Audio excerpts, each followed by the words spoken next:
Hi guys! Ngayon tayo po ay magluluto ng pork belly. Yan ang gagawin natin. Hiwain lang natin to. Ganyan. Yan.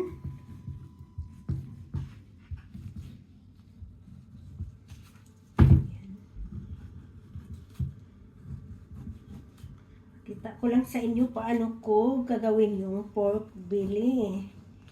Ayan na siya guys. Ang gagamitin ko po ay salad master skillet kasi maluwang siya. So tamang-tama lang na magkasya yung pork natin dyan. So meron tayong bawang, sibuyas, tapos ginger guys, tapos bay leaves. Ayan na. Meron din tayong paminta, peppercorns. Ayan. Lagay lang natin to. Pork natin dyan.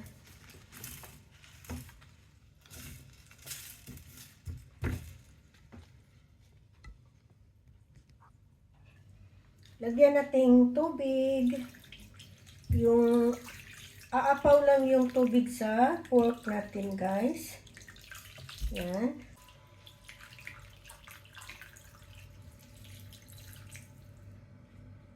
Diba?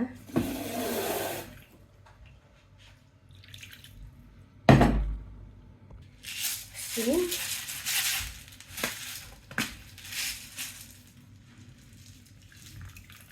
Asin. Yan, tapos i-on na natin yung skillet. Lagay natin sa 230 degree, yung pinakamataas. So, hintayin lang natin to na kukulo. Tapos, kita ko sa inyo mamaya kung kukulo na siya yung sunod na gagawin natin. Okay, takpan lang natin. Hintayin natin na kumukulo siya. Ay guys, kumukulo na siya guys. So, baligtarin lang natin. Baligtarin natin para yung kabilang side naman ang lalampot. Tapos, kung may scum, yung ano ba guys, yung dumi, tanggalin na lang po yung may dumi. Ito wala masyado.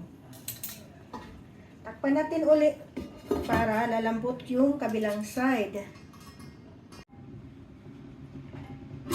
Tingnan natin baka pwede na guys. Lang natin. Hilahin natin, hilahin.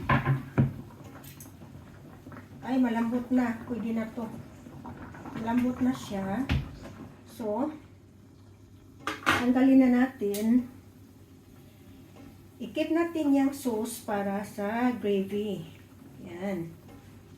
So, ang gagawin natin is i-ano natin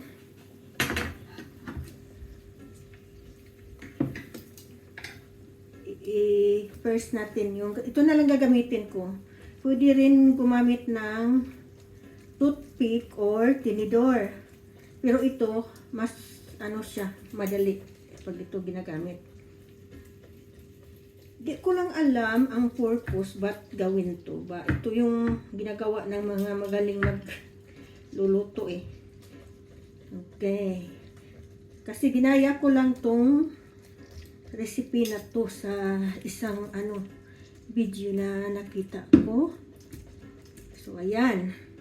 So ang gagawin natin guys is ipa-drain natin to. I-air dry natin for at least 2 oras or overnight. Dito sa case ko, i-overnight ko kasi bukas ko pa ito lulutuin. At gabi na eh. Panghapunan namin to bukas. So, overnight talaga yan siya mag-air dry.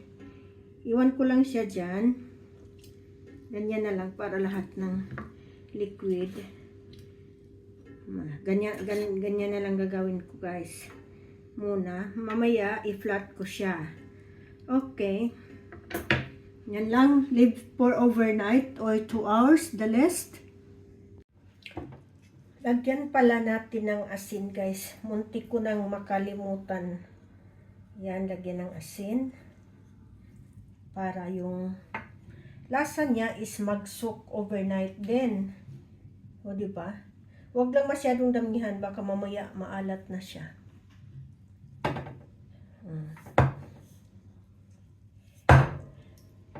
O, yan. So guys, i-air fry na natin siya guys. Lagay natin siya sa air fryer for 20 minutes. Okay. Guys, ito na yung pork belly natin after mga siguro guys 35 minutes. Ang gagawin nyo lang po is palagi nyong i-check. Kasi alam nyo kung luto na. Yan lang po. Thanks for watching.